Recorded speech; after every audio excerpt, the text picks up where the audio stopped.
Hi, I'm here with Angela Sarunas, registered dietitian. She's going to answer some questions regarding diet. So Angela, do you believe for weight loss to be successful it's calories in and calories out? Ultimately, yes. A calorie is a calorie is a calorie. If you expend more energy than you take in, you're bound to lose weight. And if you add exercise to that mix, you're going to be even more successful. Although having said that, timing of nutrients is helpful in weight control and in optimizing energy so that you can get through your daily life and exercise. What's really popular, as you probably know, is the high protein, low carbohydrate diet, and I just want to ask you what you recommend. When you look at studies that have compared the really restricted carbohydrate diet, like the Atkins diet, to conventional diets that are low fat and low calorie, there is no difference. After a year period of time, there's no difference between the two groups, and losses are similar.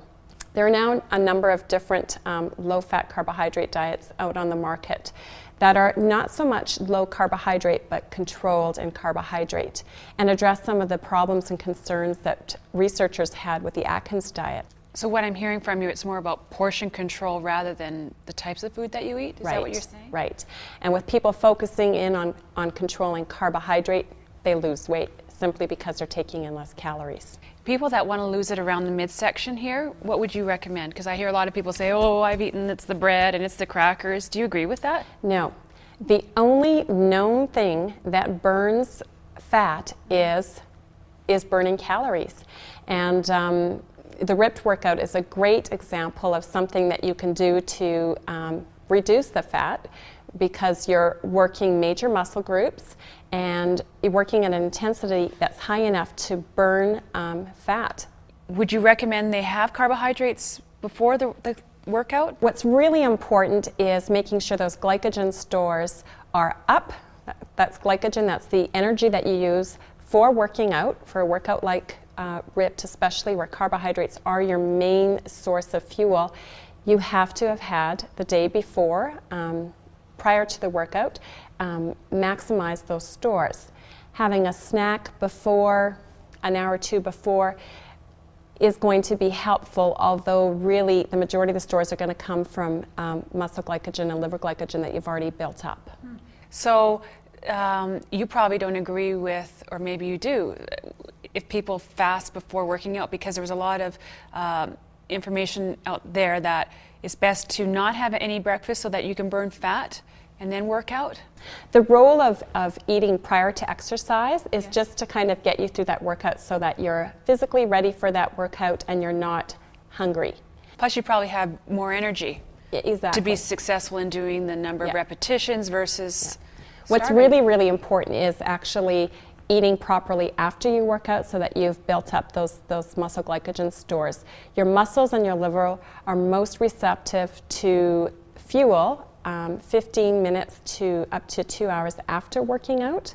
That's when you're really going to maximize your glycogen uptake so that for your next workout you're going to have optimum amount of energy. So what you're saying is have something 15 to 20 minutes after the workout. Can you give us an example? Something that is high carb and has a carbohydrate-rich food and a little bit of protein. So a turkey sandwich, a bagel and an apple, that sort of thing.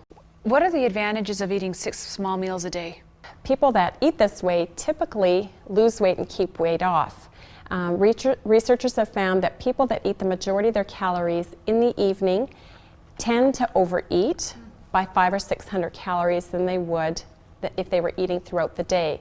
People that have had the most successful weight loss and kept their weight off eat breakfast. That's the one common factor that keeps coming up in research, and tend to eat most of their calories during the day. What would you recommend, like carbohydrates or just carbs, or carbs, protein, fat? A mix of foods.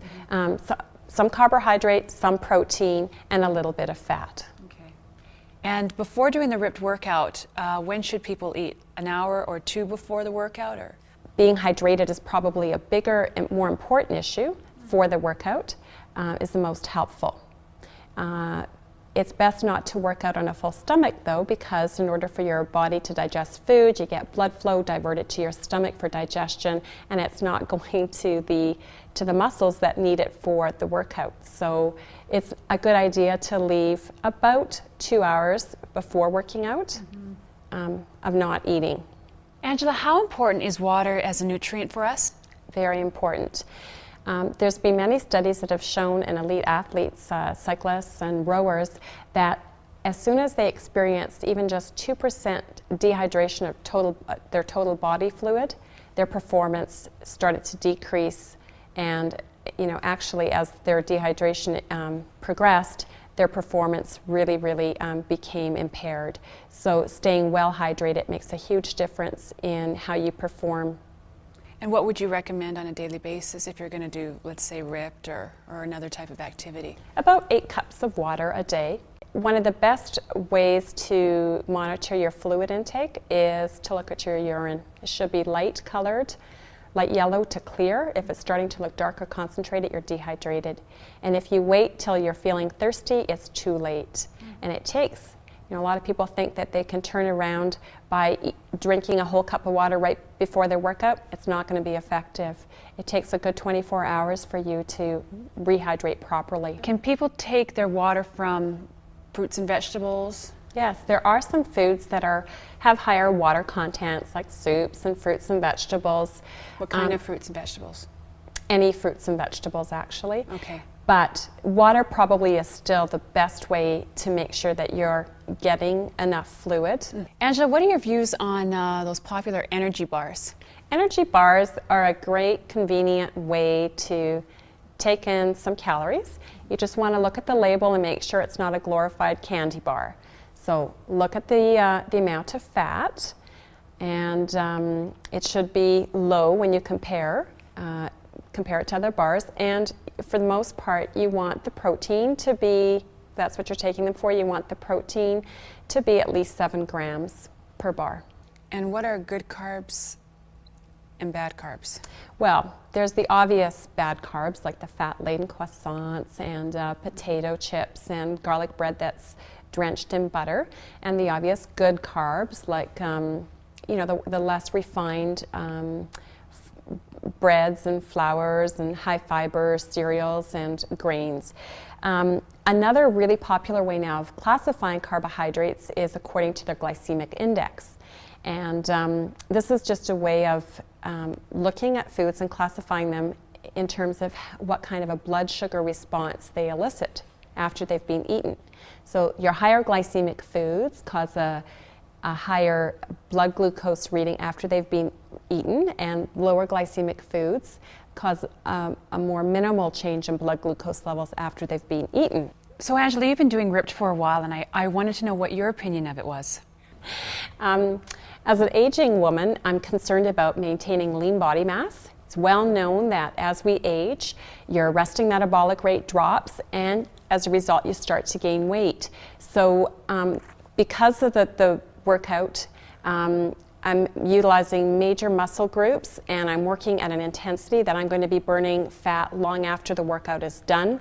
I'm building lean body mass, keeping my resting metabolic rate up, and it allows me to feel strong in my daily life. Well, thank you so much for taking the time to answer those questions, and it was fantastic. Thank you.